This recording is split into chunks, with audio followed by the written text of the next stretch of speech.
विपक्ष का और पूरे झारखंड प्रदेश के जनता का यह राय बन रहा है अध्यक्ष महोदय कि यह पूंजीपतियों के द्वारा गरीब आदिवासी दलित लोगों का जमीन हड़पने का यह कानून बना। इसमें अधिकारी पदाधिकारियों के द्वारा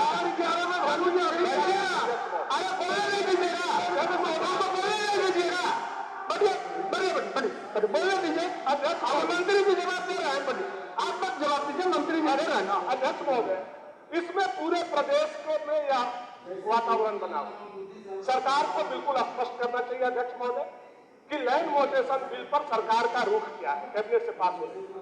चूंकि जो मंत्री कैबिनेट के बैठक में थे पास होते वक्त अध्यक्ष महोदय, उनका भी बयान पेपर में बाद में कंट्राडिक्टरी आता है।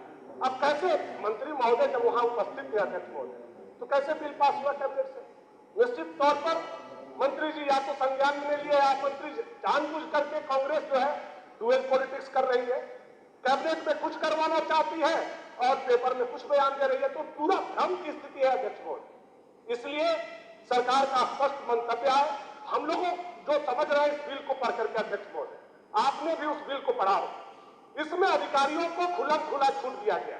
कल के डेट में किसी भी गरीब आदिवासी दलित के पास सीएनटी स्थिति में भी अध्यक्ष महोदय किसी का जमीन का बंदोबस्ती हो जाएगा, उस पदाधिकारी अधिकारी पर कोई कार्रवाई नहीं की जाएगी। आ गया ये जब कैबिनेट से पास हो गया अध्यक्ष महोदय, तो कल अध्यादेश भी बन सकता है अध्यक्छ महोदय। ठीक है, बिल के रूप में अगर नहीं भी लाए तो अध्यादेश के रूप में ला सकते हैं। 6 महीना तक वह कानून लागू रहेगा, 6 महीना तक लाखों लाख लोगों का जमीन छीनेगा। जवाब सरकार उस पर स्पष्ट करे। और दूसरा बात अध्यक्ष महोदय, जो सहायक पुलिस अध्यक्ष महोदय अपने मांग के लिए बैठे हुए हैं इतने दिनों से, वो जब अपनी मांग रख रहे हैं तो सरकार के द्वारा पुलिस को पिटवाया गया अध्यक्ष महोदय, उस पर सरकार स्पष्ट करे। और तीसरा अध्यक्ष महोदय, जो भूखल घासी का जिसका विषय हमने उठाया था और अमर बावरी साहब ने उठाया था और हमारे संसदीय कार्य मंत्री जी ने इसी सदन में अध्यक्ष महोदय आपके सामने उन्होंने कहा था जांच करवा के कार्रवाई किया जाएगा। उस परिवार में तीसरा व्यक्ति का भी मौत हुआ है अध्यक्ष महोदय। तीनों बात पर सरकार अपना मंतव्य जमीन संबंधित या म्यूटेशन के लेकर आज से लेकर नहीं विगत सरकार भी एक बार नहीं अनेक बार, चाहे वो सीएनटीएसपी का संशोधन या लैंड प्रोटेक्शन बिल, ये दोनों लाने की विगत सरकार ने कोशिश की। हम मानते हैं कि कैबिनेट में पारित हो गया, लेकिन जब भी हम लोग को मालूम हुआ कि ये गलत है तो इसको रोकने के लिए हमारी सरकार जो है, हमारे माननीय मुख्यमंत्री सारे लोगों ने बोला इस बिल को रोका जाए और ये बिल आया ही नहीं आपके पास। तो जब आया ही नहीं, जिस पर चर्चा ही नहीं है, कोई भी बिल सदन में आता है, कोई बिल सदन में आता है, जब आपका बात भूल लिया गया तो आप उनका जवाब बनता है। वो बिल सदन में नहीं आई है और चर्चा के बाद ही वो बनता है। इसीलिए मुझे नहीं लगता है कि इस बिल में सरकार को कोई सफाई देना चाहिए। दूसरी तरफ ये बोल रहे हैं कि पुलिस के द्वारा लाठीचार्ज किया गया। हम मानते हैं वो भी झारखंड की, वो भी अनुबंधन पर उसका बहाली हुआ था 2017 में। उस सर्कुलर को देखे, वो जो बहाली हुआ था उसका नियमावली को देखे, तब अब उनको पता चलेगा कि क्या सही और क्या गलत है। आप लोगों ने साफ शब्दों में कहा था कि इसका जो है एक्सटेंशन नहीं होगा सिर्फ 2 साल के बाद, और ये भी आप लोग ने उस बिल में अपने अवधि में बोले थे कि हर एक साल 2 पॉइंट करके दिया जाएगा। मानने में कोई वृद्धि नहीं होगा। हमारी सरकार गंभीर है। लाठीचार्ज से पहले ही मेरे द्वारा एक बयान दिया गया था, जो लोग सहायक पुलिस है सरकार के द्वारा भी, सरकार हम ही लोग सरकार के द्वारा ये बयान भी दिया गया था, इस पर सरकार उचित निर्णय लेंगे। लेकिन जिस दिन पहला दिन हाउस हो रहा था, उस दिन हम लोग 4 बजे चर्चा की बात किए थे कि उन लोग से बैठकर हम लोग बात करके इसका निराकरण हम करेंगे, और उसके पहले ही लाठीचार्ज हो जाता है। मैं जानना चाहता हूं, जो पुलिस बल और सहायक पुलिस में जो पत्थरबाजी हुआ है कैसे हुआ है? अब कोई भी आदमी अगर धरना प्रदर्शन करते हैं या अपना बात रखते हैं तो डेमोक्रेसी में बात रखने का स्वतंत्र है और रख सकते हैं, लेकिन उसका तरीका क्या है? पत्थर से, गोला से ये नहीं हो सकता है।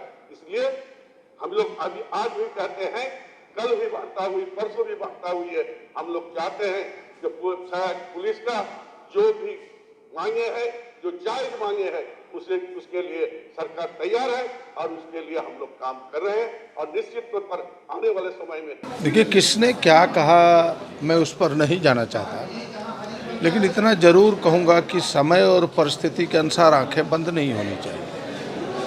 अगर बाबूलाल जी ने ये बातें कही है तो लगता है कि आंखें बंद और कानों को उन्होंने बिल्कुल खोल के नहीं रखा था, इस कारण से ये बातें कह रहे हैं। मुख्यमंत्री ने स्पष्ट जवाब दिया है, सरकार ने स्पष्ट कहा है कि भाई हम वह जो सहायक पुलिस है, ग्रामीण पुलिस है, उसके प्रति संवेदनशील हैं, उनकी समस्या का समाधान चाहते हैं, लेकिन जिन शर्तों के साथ इनकी बहालियाँ हुई है, जो उनकी सेवा शर्तें हैं, वो किस प्रकार से हैं, वो सार्वजनिक करने का यानी पटल पर रखने का प्रयास किया है।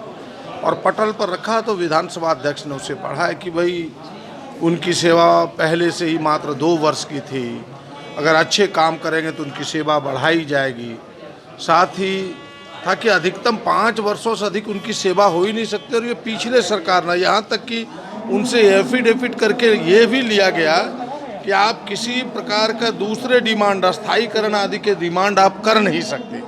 तो ये तमाम चीज़ें जो सच था वो सामने लाने का प्रयास किया। और मुख्यमंत्री जी ने यह भी कहा कि अनुबंध कर्मी का समाधान हो, इस दिशा में यह सरकार प्रयासरत है। इसके लिए हमने एक कमेटी बनाई है, उस कमेटी को भी इनके भी अनुबंध की सिफारिश करेंगे ताकि इस समस्या का स्थायी समाधान हो सके। हमें लगता है कि सरकार उस दिशा में, समाधान की दिशा में बढ़ रही है, लेकिन प्रतिपक्ष इसको प्रभोग करके उनके समाधान नहीं चाहते हैं।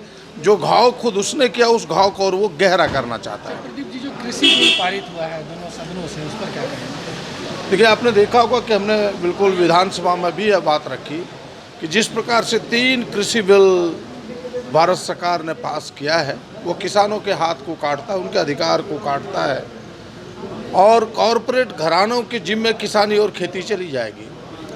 जो पहले से कि भाई जो चीज़ें थी जिसमें आप अधिक भंडारण नहीं कर सकते, अब वो भी छूट दे दिया कि कॉरपोरेट घराना सारे भंडारण करके रखेगा, अपने अनुसार मूल्य निर्धारित करेगा, फिर आम जनों को दिक्कत होगा, किसानों को दिक्कत होगा। हम सब इसका विरोध करते हैं और पूरा झारखंड इसके विरोध में खड़ा है। विधायक दल का बैठक में उस बात को मैंने रखा, जिन चीज़ों से यहाँ के लोगों को भारी नुकसान हो सकता है और जनभावनाओं को ध्यान में रखते हुए मैंने इस बिल को सदन में ना पेश किया जाए, इसको आग्रह किया है। और इसको हमारे विधायक दल के शिल्पी लीडर भी और तमाम लोग, हमारे पार्टी के जो अध्यक्ष हैं, ये भी बात कर अपनी सहमति जताई और साथ साथ में जितने भी विधायकगण थे वो लोग भी सहमति अपनी जताए। और इसको लेके मैं माननीय मुख्यमंत्री से जिसमें आग्रह किया और उन्होंने भी इस बात को, चूक को उन्होंने महसूस किया और हमें उनके द्वारा हमको आश्वासन मिला कि ये जो बिल है, ये बिल सदन में पेश नहीं होने का आश्वासन हम लोग किया है। हमें पूरी उम्मीद है कि माननीय मुख्यमंत्री जी संवेदनशील हैं और हमारे जो कांग्रेस पार्टी के प्रभारी से लेकर सभी लोग इस मामले पर गंभीर चिंता व्यक्त किए और हमें लगता है कि ये लगता है कि हम पूरा आश्वस्त है कि सदन में ये बिल नहीं लाया जाए। कायदे से तो यही है कि सर अगर कैबिनेट से पास हो गया तो कभी ना कभी तो सदन नहीं में नहीं नहीं नहीं ऐसा बात, मैं तो कैबिनेट मंत्री रहा हूँ ना।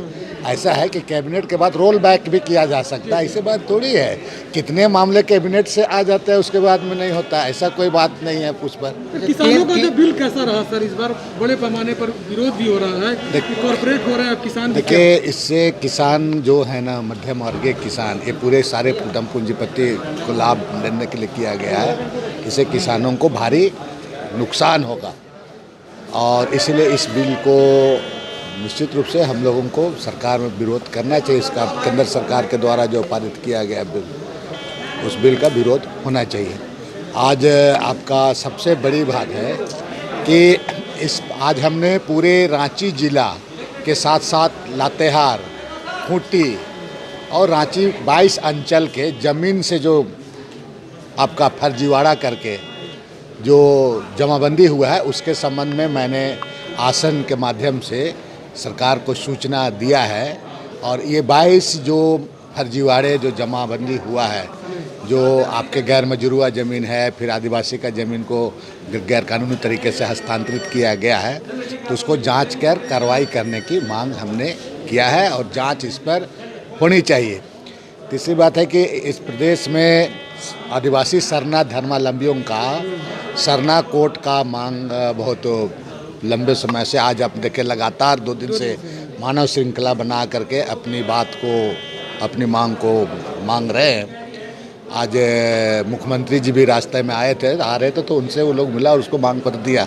हमने आज सदन में भी इसको, अब इस बात को मैंने रखा शून्यकाल के माध्यम से, और हर हालात में इस बिल को आने वाले जो शीतकालीन सत्र तक इसको बिल को पारित करके भारत सरकार को भेज देना चाहिए। माननीय मुख्यमंत्री जी को इस बार इस जो मानसून सत्र में सदन के द्वारा ही उसको एक संदेश देना चाहिए। इतनी बड़ी आदिवासियों का संख्या है, करोड़ों की संख्या, उनका आइडेंटिटी, उनका पहचान का सवाल है, सरना कोड का सवाल है, तो माननीय मुख्यमंत्री जी को सदन के माध्यम से दे देना चाहिए, आश्वस्त कर देना चाहिए कि हम आने वाले दिनों में बहुत जल्द इसको बिल को पारित करके भारत सरकार को भेज दिया जाएगा। नौकरी का पिटारा आपकी सरकार कब खोलेगी? नहीं, ये आपने बहुत तो गंभीर मसला पर आपने सवाल किया है, और चूँकि ये चुनावी वादे भी रहे हैं, सरकार को इस पर पहल करना चाहिए। और इसीलिए जो पूर्व में कुछ नीतियाँ बनाई, सबसे पहले स्थानीय नीति से संबंधित मामला है, जिसको स्थानीय नीति का भी विरोध हुआ है, तो इन तमाम चीज़ों को जल्द से जल्द इस पर करना चाहिए। चूँकि अभी कोरोना का समय था, लोग इसी के चलते अब तक कुछ नहीं बोल रहे हैं, लेकिन और अगर विलम्ब होगा तो लोग इसको भी आलोचना करने लगेंगे। इसीलिए सरकार को चाहिए कि जल्द से जल्द इस पर, हमको पूर्व में बनी हुई जो कुछ नियमावली है, गलत नियमावली है, स्थानीय नीति है, तमाम चीज़ों को समीक्षा करते हुए जो गलत चीज़ है उसको आपको रद्द करते हुए नई नियुक्ति नियमावली सब बना करके जल्द से जल्द नियुक्ति आरंभ किया जाना चाहिए। बहुत आनंद आ रहा था, अब इस आनंद का को भाजन भी वो बने। आज सहायक पुलिस और वो जो शिक्षक हैं, उनको तो सरकार के मंत्री के घर, विधानसभा छोड़कर उनके घरों को घेरने की आवश्यकता थी। ये तो कमाल हो गया। आज जो एक तो कोरोना का मार, और ऊपर से जिस तरीके से यहाँ के लोगों को हम लोग एक अस्थायी तरीके से व्यवस्थित करने चाह रहे थे, रोजगार देने की तैयारी कर रहे थे, आज उसमें भी अव्यवस्था की स्थिति इन लोगों ने उत्पन्न कर दी।